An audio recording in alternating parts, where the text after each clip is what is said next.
This PD World. I am SYED SHABAHAT and you're watching Fault Lines. The government of Pakistan, amid all of the economic turmoil and crisis, has finally presented a much debated and contested budget for the financial year 2023-24. This budget comes at brinks of two major events. The government has entered last several months of its constitutional tenure, as well as IMF's program, which was supposedly to be concluded before 30th of June, is also waiting for the final review. Also, the fact that the government is caught up in a lot of economic crisis driven by the deficit that is coming out of trade, and also the amount of money that is to be paid to the other countries, which is called external debt, is also hovering on an alarmingly high level. How the government has tried to manage all of this in the financial circumstances that I've just described, and how this budget looks for a common man. All of this in the first segment of today's program. Team Fault Lines have prepared a package. Watch the package before I bring my first guest to the program. Pakistan's economic situation remains bleak amid challenges like geopolitical situations, political turmoil, natural disasters and high inflationary pressures. When coalition government took charge in 2022, it faced extreme challenges as fiscal space had shrunk, inflation was on the rise. The current account deficit was skyrocketing and financing needs were increasing. The government has charted a progressive 14.7 trillion rupees budget 2023 and 24 with a special focus on providing relief to masses and fiscal consolidation to bring down the budget deficit. The National Economic Council has set an economic growth target of 3.5% for the upcoming fiscal year, and the government's plan for macroeconomic recovery involve both fiscal measures and structural reforms. The government's aim to achieve macroeconomic stability along with inclusivity and resilience to avoid the maldistribution of resources and regain investors' confidence. The incumbent government in its previous tenure focused on the 3 E's: energy shortages, extremism, and the economic crisis, and it would now prioritize the 5 E's: exports, e-Pakistan through digitalization, the environment, energy and infrastructure, and equity and empowerment. In addition, it will also be focusing on the post-floods 4RF resilient recovery, rehabilitation and reconstruction framework, as well as reviving the China-Pakistan economic corridor to revitalize economic growth. Reiterating its commitment to IMF program, budget has been outlined in accordance with IMF parameters, and the focus is to balance the need to strengthen debt sustainability prospects while creating space to increase social spending. The fastest growing nation in terms of population will have more chance of prosperity or sustainable growth through successful implementation of this convincing budget. Ladies and gentlemen, to talk about this very complicated and apparently dry subject, we have invited a professional economist in the show. His name is Dr. Mahmood Khalid. He's senior research economist at Pakistan Institute of Developing Economics. Dr. Mahmood Khalid, I welcome you to my show. Thank you. Dr. Tell us about the outlay of this budget. It apparently looks to be far larger of a budget if we just compare it with the previous budget that we had in year 2022-23. Exactly. But there are circumstances which actually warranted that the budget should be like this. As you know that the last year was a bit tough for the Pakistan's economy for 2 reasons. One was because of the inflationary pressure which the economy was facing, and the second was the devastating floods. Both of it actually were pressing down in terms of our economic growth. This is a kind of a situation which we refer to as the stagflation, in which the economic growth is not happening, whereas the inflation cycle is there. So given that position, the expectation from the government was to come out with a budget which is not only going to help revive the economy, but also ensure some kind of a social protection for the masses. So in that context, the budget had to be somewhat convincing in terms of its magnitude as well as in terms of its outlay. So as your report also mentioned, that the total outlay of the federal budget would be around 14.5 trillion, out of which the development budget is close to 1 trillion, and there are other spendings such as the interest payments as well as subsidies and grants which needs to be provided to certain sectors in order to sustain the economic recovery, as well as the government administration and pensions are going to account for around 1.5 trillion. Now, having said that, how would we manage all the financing for this? This was a major task for the government, and there were certain background scoping studies which actually led them to forecast this. First of all, last year the FBR presented a report which was called as the tax gap report. It mentioned that close to 1.5 trillion worth of collectible revenues are actually there for the FBR to collect. And that does not mean that they have to only think about enforcing the compliance, they have to think about a better policy so that they can collect that. Secondly, we have got another report which is called the tax expenditure report, which is presented this year along with the budget, which states that close to 2.4 trillion worth of tax exemptions are also given. So if you add these two, one is related to the compliance gap in which the economy can potentially give us close to 1.5 trillion, as well as the gap in terms of different exemptions which are given to the masses. If they are taken back, the both are them going to help us collect the resources required. So the total outlay in terms of tax collection is going to be close to 9 trillion, and on top of that the non-tax revenue is going to be close to 2 trillion, and that is going to help finance the Dr. budget. I remember this that maybe a month ago you were in my show and we were talking about the targets that are set for revenue collection. And you pointed out that in Pakistan, more than 60% of the revenue that we actually collect essentially is driven out of the imports that we are making. The imports, if I remember correctly, for last year were more than 84 billion US dollars. Primarily a reason we had a growth rate of 6.1%, primarily a reason we fell into this vicious cycle. But now, since government is taking all the measures, and rightly so, for protection of unnecessary imports, do you believe 9 trillion rupees is an optimistic target? Well, to be honest, there has to be some optimism when you're going for a policy, and especially in circumstances like the Pakistan's economy. If you don't think out of the box, then things are not going to roll in. Now, having said that, whether we would be able to achieve it or not, it's not just based on the external sector. The external sector do play a role, but this time they are also focusing on those sectors which were, theoretically speaking, supposed to provide the taxes, but were not in the main tax regime. I'll give you a quick example. Now, they have basically introduced a tax on those incomes which were not declared for any reason. They would be taxed to 50% in terms of their identified volume. Similarly, there are going to be taxes on cash withdrawals, although certain people say that this is going to likely impact the poorest of the poor, or it is going to affect the financial inclusion. But what the government thinks otherwise is that they have to improve, as you have mentioned, the 5E platforms, that we have to include the digital inclusion. So this is one way where we basically are trying to create a kind of a check for individuals not to withdraw money up to a certain limit, which technically is not for your day-to-day cash. It is for certain payments, and that should be made through the banking sector, and that is not going to be taxed because the cash withdrawals are actually taxed. So these kinds of measures, along with certain compliance improvements like the track and trace system, like improving in terms of the withholding tax regimes and others, I am pretty much sure that if not 9 trillion, close to around 8 trillion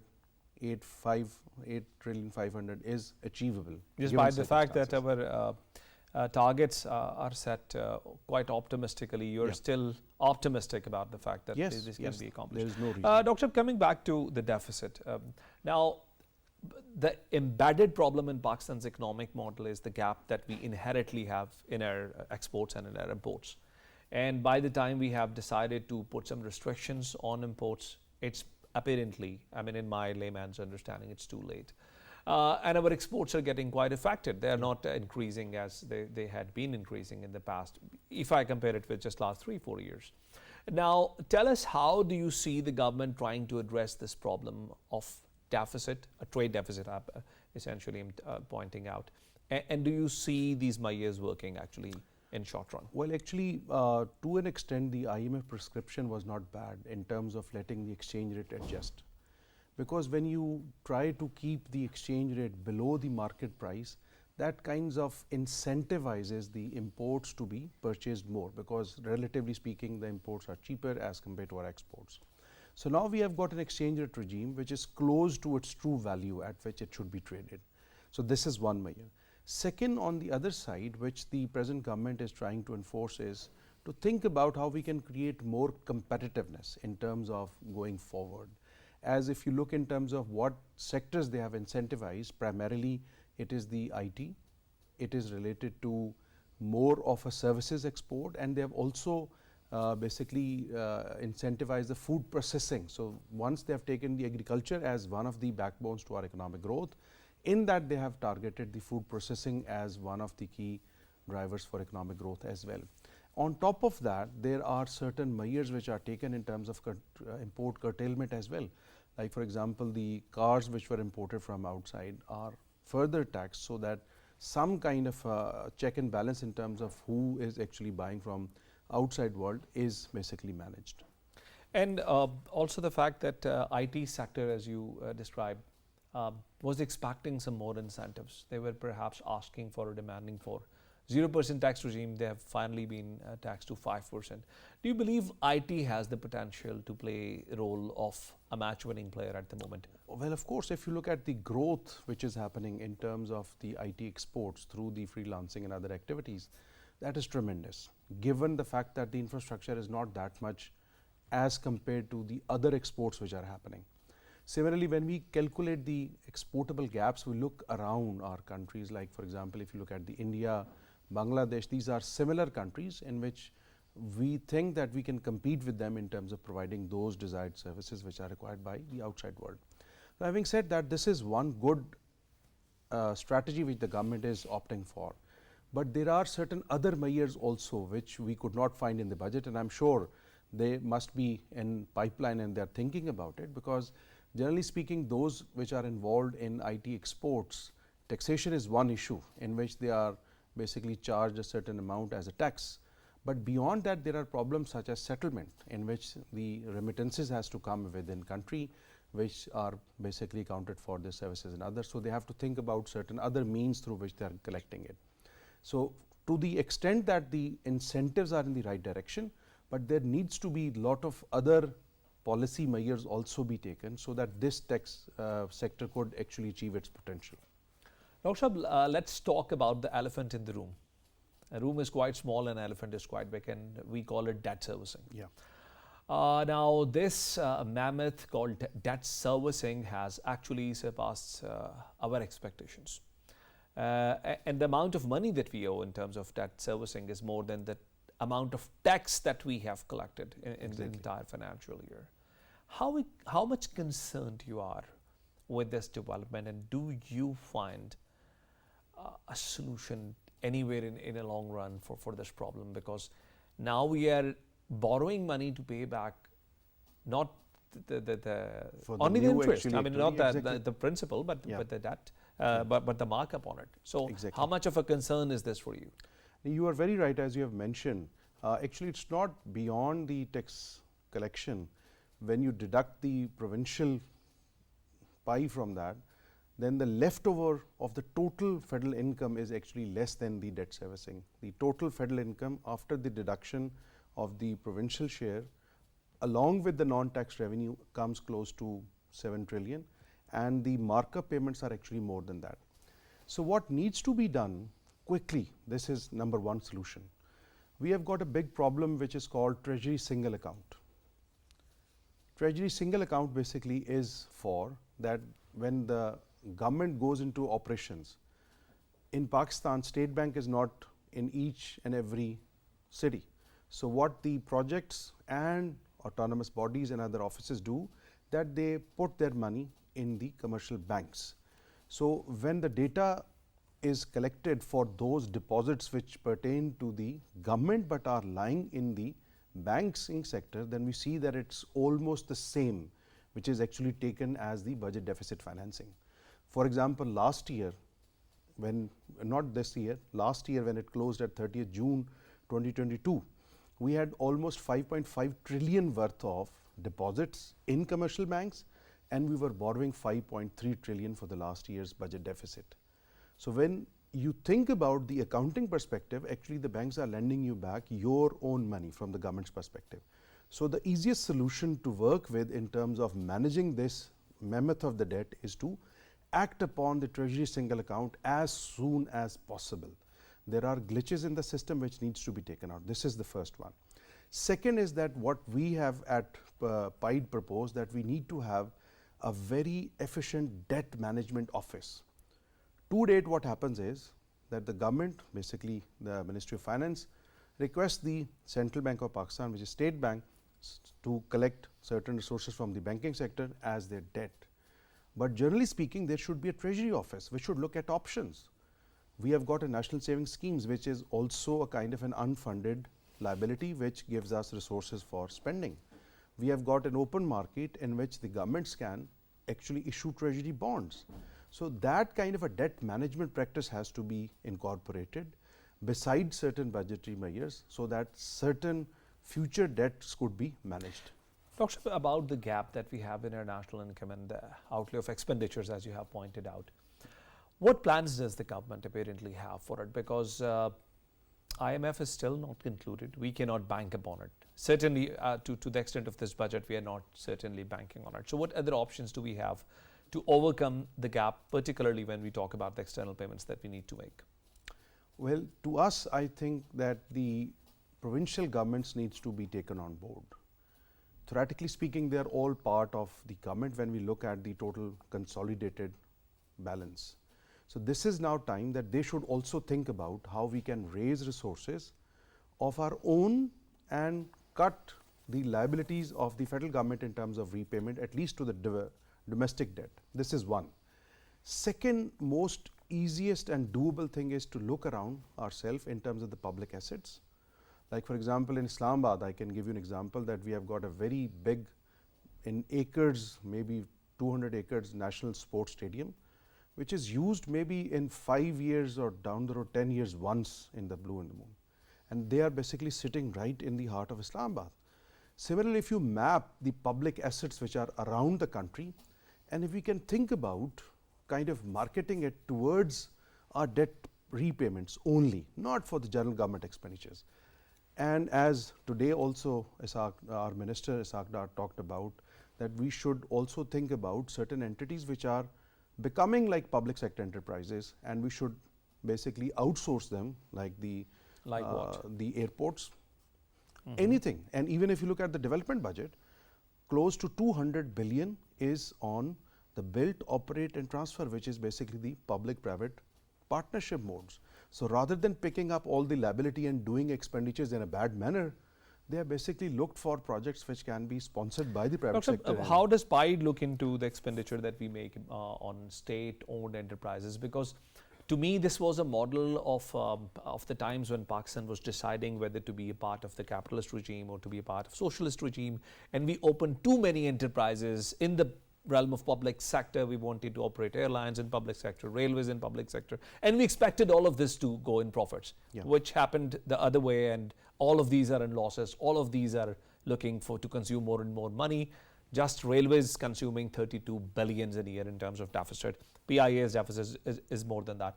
How does PIDE recommend? What have you ever made a recommendation to the government about these state-owned enterprises? Well, actually, state-owned enterprises is a chronic issue. So chronic issues do not have sudden solutions. We have to really think about. The common misnorm about the privatization is that look at the PIA, they are basically running into deficits. Even if you close it today, you're going to save money. But things don't work like that in terms of the government, because there is a huge balance sheet at the back of it which needs to be closed. So what we at PIDE have been proposing in terms of the state-owned enterprises is that we have to think about not a single model. There could be multiple models in which certain businesses can be revamped. Like you have mentioned the railway, we have actually produced a report on railway in which we have recommended how we can improve the working of the railway within the government as well. It would involve certain outsourcing, but there are practical solutions in which it can be made viable. So we need to think about making certain PSCs viable. But are there economic hurdles in taking this out of the public sector altogether, or is it only a political issue for which we have not been able to, we have not been able to overcome? It's not just a political issue. I think it also needs certain hurdles in terms of the bureaucracy, how it works. Actually, now they have come out with a state-owned enterprise policy, which was not there, which now outlines that how the state-owned enterprises actually should work. Then there is another triage report also, which basically identifies that what kind of losses and how much employment and what kind of expenditures are there. Things can be managed. It cannot be managed over time, overnight, but we can take steps in terms of reducing our expenditures and making the best out of which whatever public asset sheets we have. Doctor, talking about the IT sector, as we had initially discussed, you said there are problems with regards to it, and that reminds us a major problem is not having a proper payment gateway. So institutions like PayPal or the counterparts have not so far registered in Pakistan.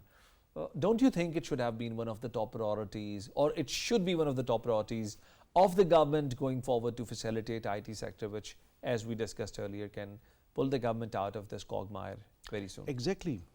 Unfortunately, this is what is happening to the IT sector, that we are now kind of trapped in low productivity environment within that as well. Even in the IT sector, there are value additions which are very prime, but as Pakistan's export are not at that level. And it is not just a budgetary issue, it is related to how we are facilitating them. Even how we are creating the workforce towards that. We have got very good brains with us, but unfortunately they are not trained in that kind of a marketing and kind of entrepreneurial activities which should come out. Like, why don't we have startups which actually develop even their own funding models, their own payment gateways, and things like that. So all that needs to be taken out as a complete policy rather than having bits and pieces of certain incentives. Thank you very much, Dr. Mahmood Khalid, for being guest in our show today. It was such a pleasure to have you. Thank you. Ladies and gentlemen, we'll take a break and we'll join you back with second segment of the program. Stay with us. Lutfa Asir. Thank you.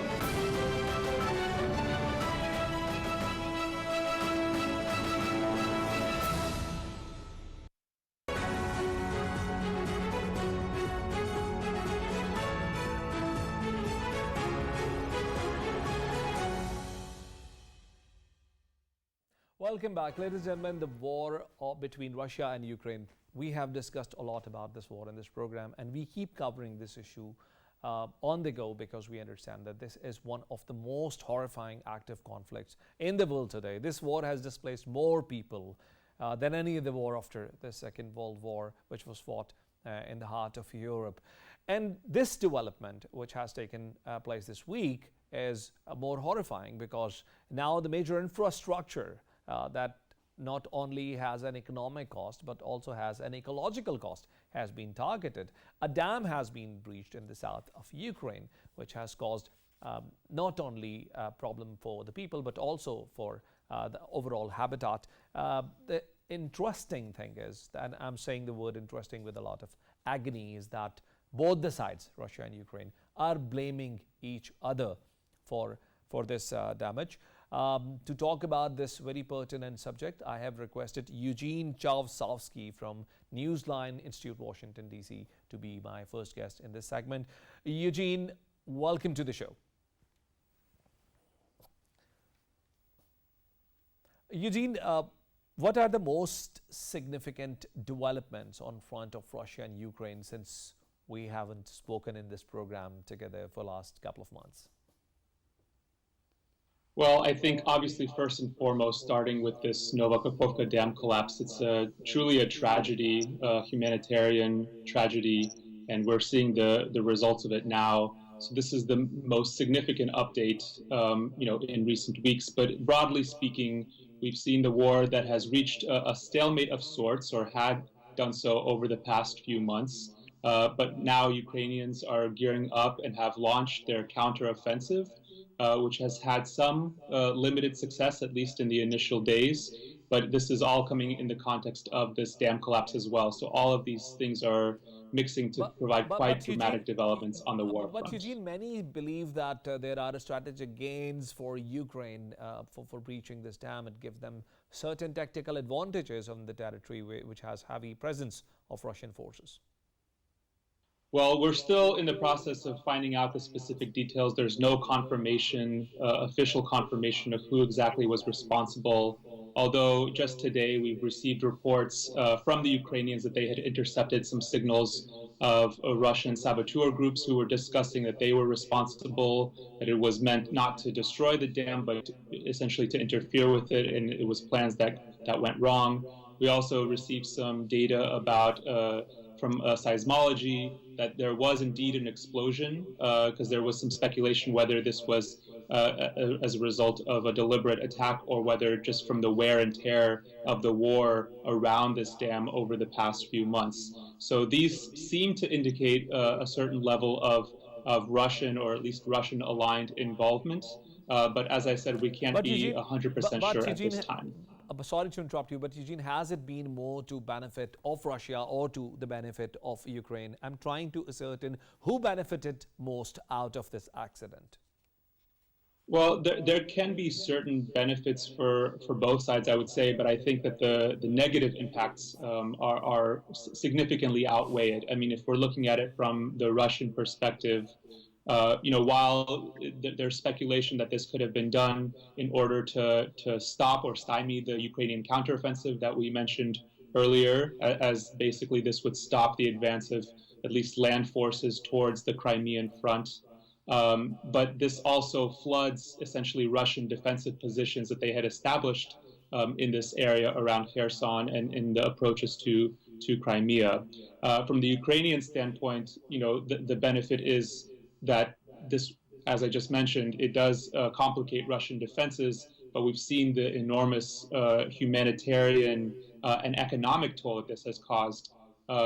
This dam supplies the Zaporizhia nuclear plant. It feeds a lot of irrigation. So I think for both Ukraine and Russia, really, for this dam to be destroyed, the negative impacts would outweigh any type of gains or advantages that either side would receive. Eugene, Russia has made some military gains, as you already touched upon, the gains that they have made in Kherson or Kherson region that you are talking about. And also Bakhmut was also in the major headlines. So tell us about the inroads that Russian military has made so far, or the gains that they have made militarily inside Ukraine.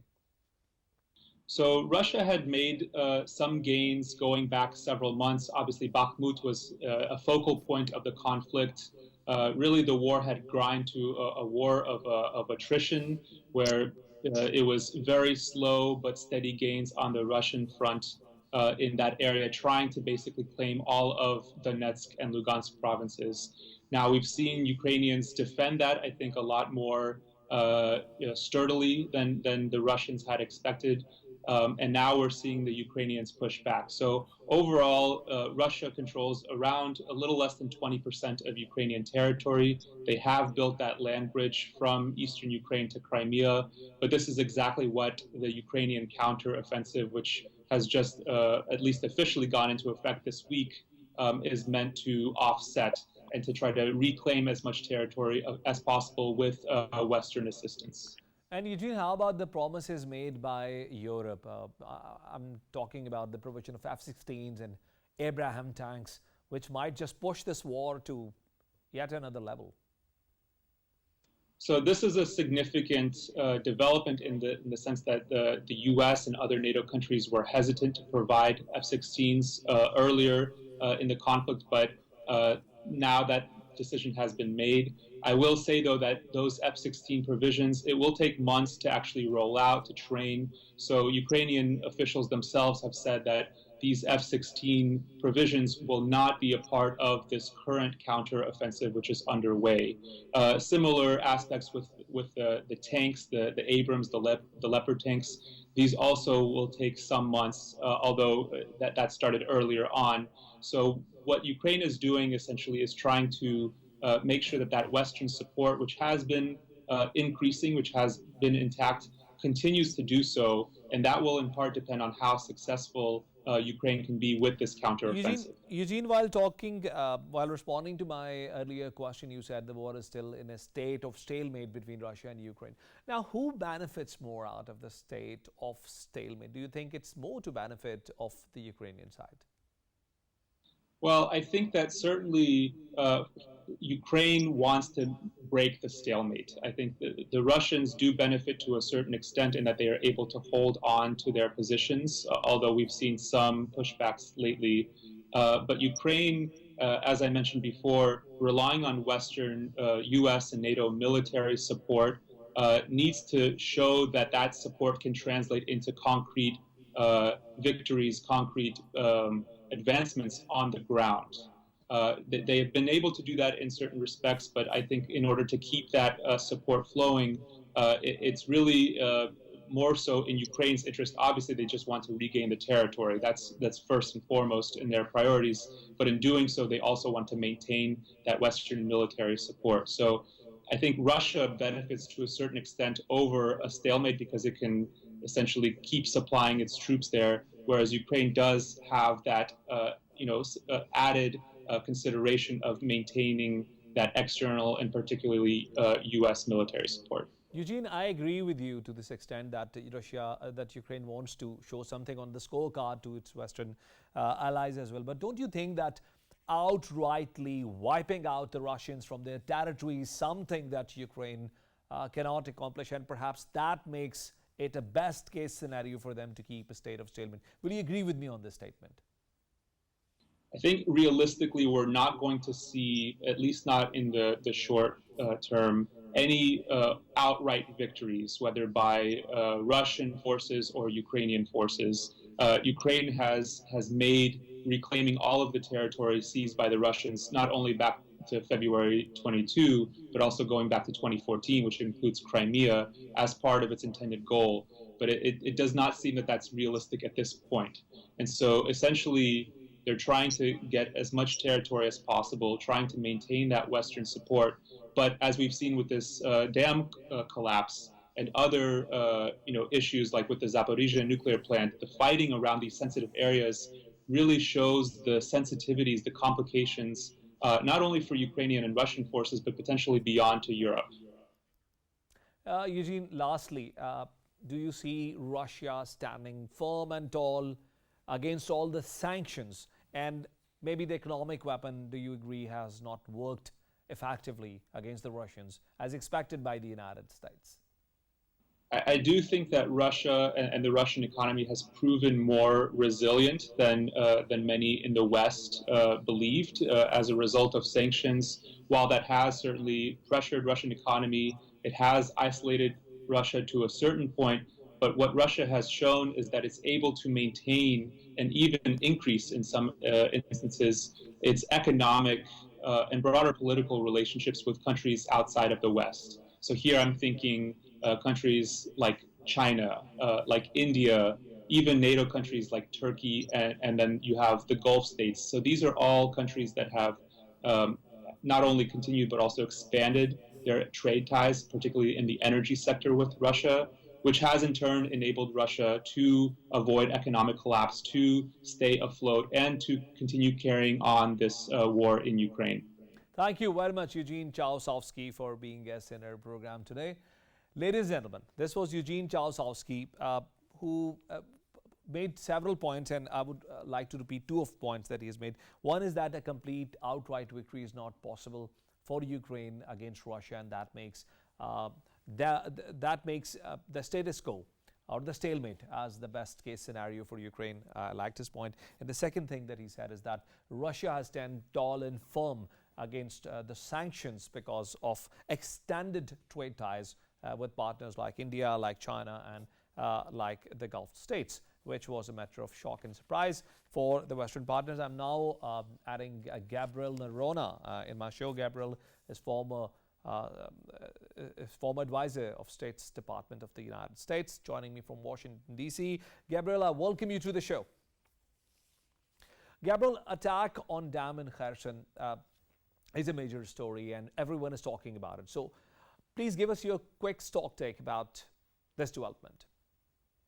Well, it's very interesting.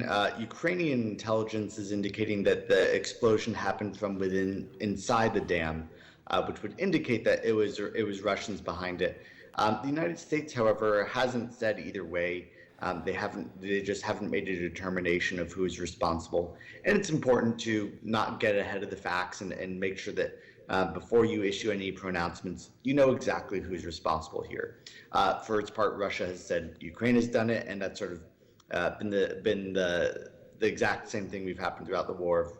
Both sides blame each other. But, at the end of the day, Russia is the one that invaded Ukraine. Russia is the one that started this war. And so at the end of the day, everything that happens in this war is ultimately Russia and Vladimir Putin's fault and responsibility.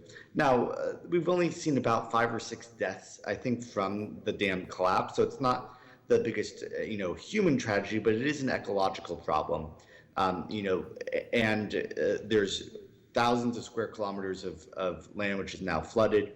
One of the things I'm really watching is the Zaporizhia nuclear power plant. It's just downstream. And they need to keep their nuclear power plant cooled. And they've been using a reservoir of water which has been supplied by this dam. So the longer this goes on, that reservoir of water is going to slowly go down. That's not good for conditions at the dam, at the nuclear power plant. Now they're taking steps to resolve that and make it safer, but it's still something to be watching. In terms of tactical advantages, this appears to help Russia sort of stem Ukraine's counteroffensive, but it also is inhibiting Russian troop movements as well. So on the end, probably not going to be a game changer on either side, but very interesting to watch the developments there. Gabriel, why these nuclear power plants of Zaporizhia are so important? Are we not exaggerating this threat? Because any sane mind would not expect Russia to blow up these nuclear power plants to create a problem within the region that they geographically exist in.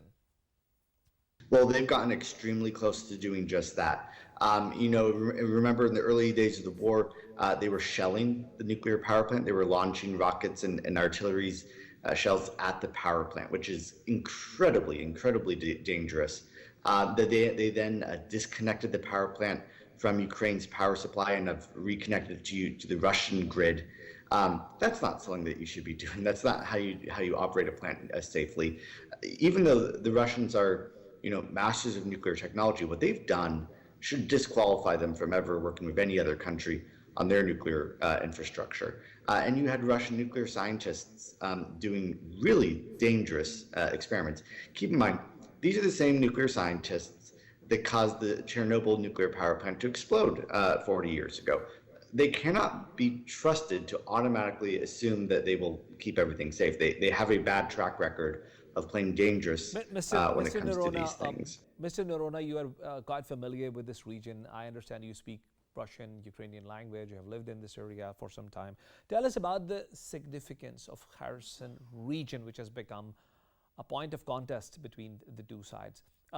Why is it important? Is it because it serves as a gateway for Russians to make some major ingress or to make some major progress within the mainland of Ukraine? Kherson is a big industrial area, and so much of eastern Ukraine is also where Ukraine's factories are, where their mines are, where a lot of the economic progress and powerhouse of Ukraine is.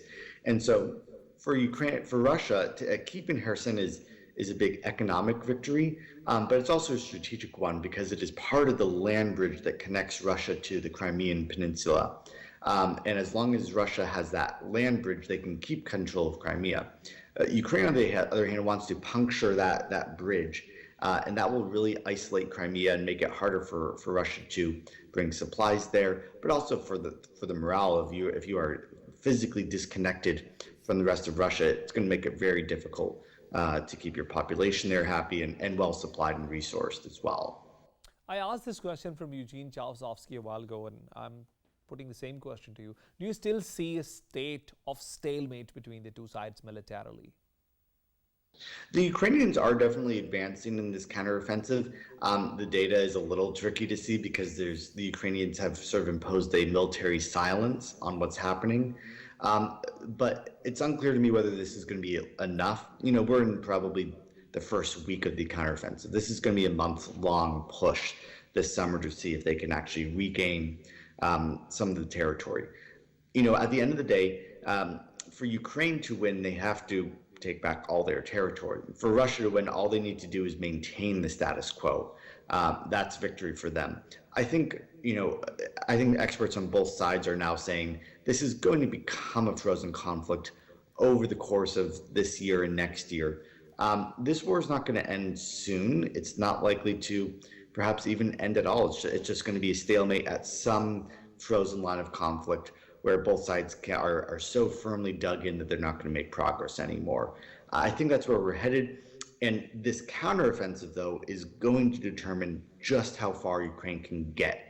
And that wherever it gets there is probably going to be the high water mark for Ukrainian territorial advances. And that reminds me that Russia had announced 4 of Ukrainian regions as a part of Russian territory, had even nominated ceremonial figureheads for these 4 regions. So tell us about the recent status. Are all 4 of these regions still part of the Russian side?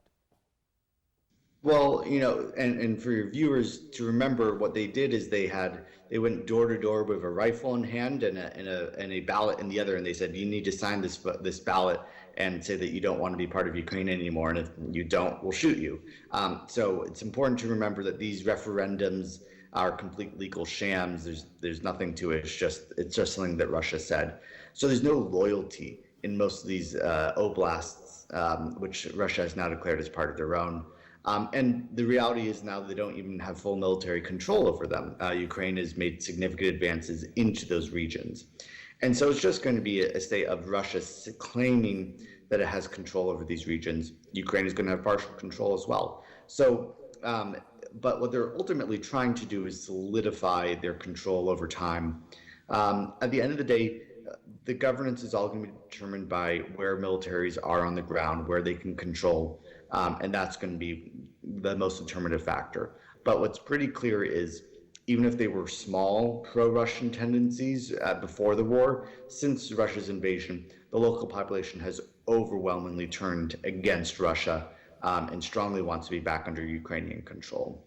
Thank you very much, Gabriel Nerona, for being guest in our show tonight. Ladies and gentlemen, this was Gabriel Nerona, my last guest in the show, and he has highlighted that the ecological, social, political, and economic, I'll also add humanitarian cost of this war has already expanded to a great extent. This war has brought more miseries to the people of Ukraine than anything happened to them before. It's very important and pertinent to understand that coercion has failed to give us any results. These are high times to give diplomacy and peace a chance. We'll join you next week with another program. And until then, Allah Hafiz.